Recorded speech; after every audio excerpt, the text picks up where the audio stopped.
Hey everyone, Jeff Halpern here. Hope all is well. So I'm speaking to my colleagues, and we're all going through the same quagmire, I guess you can call it.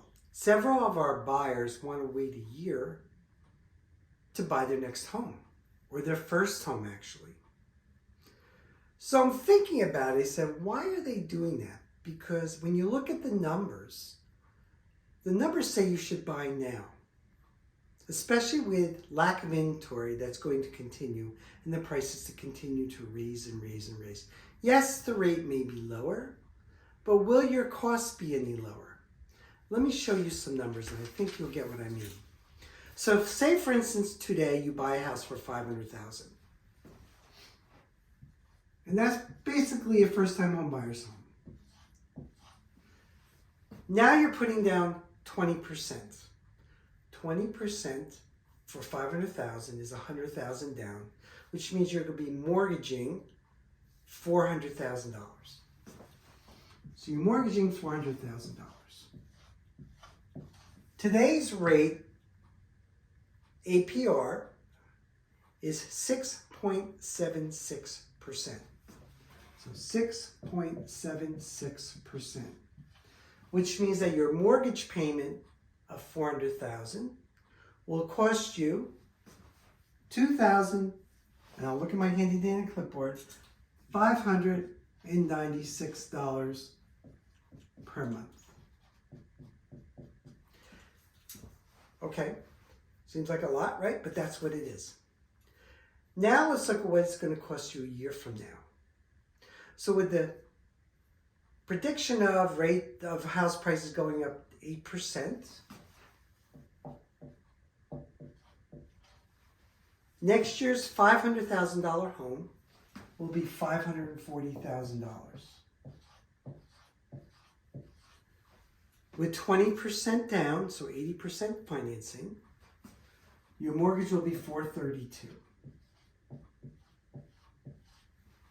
The rates go down to 6% APR.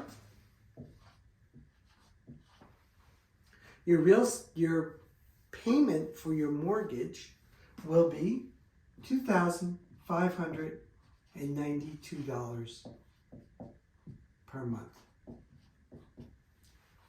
$4 difference. That's a coffee, one coffee. But it goes further than that. And I'm going to show you. The difference between $540 and $500 is $40,000. That $40,000 represents personal wealth because your property is part of your personal wealth. It's part of your personal wealth.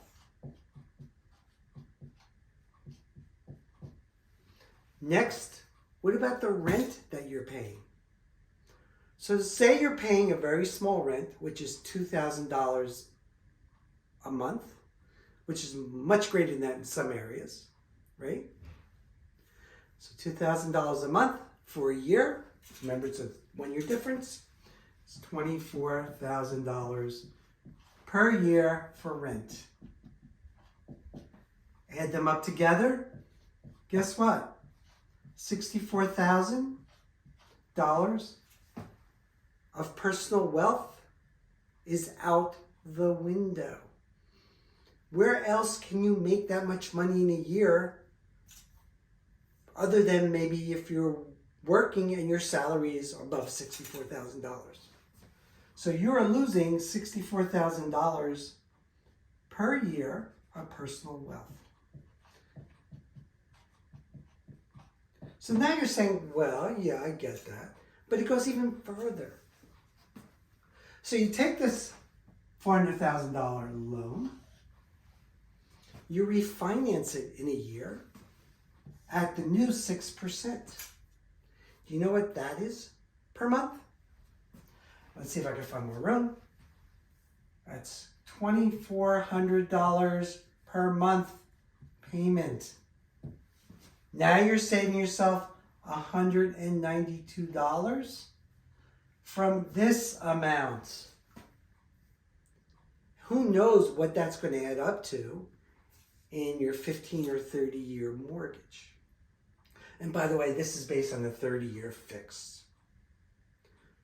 So think about the numbers when you're making a decision on whether to buy today or in 1 year.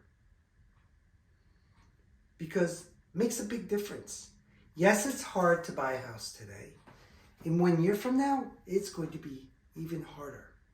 There are so many factors that are changing the real estate climate that is not going to make it that much easier, or if any easier, than next year, or even harder next year. So if you have any questions, reach out anytime. I'm there to help you. That's what I do.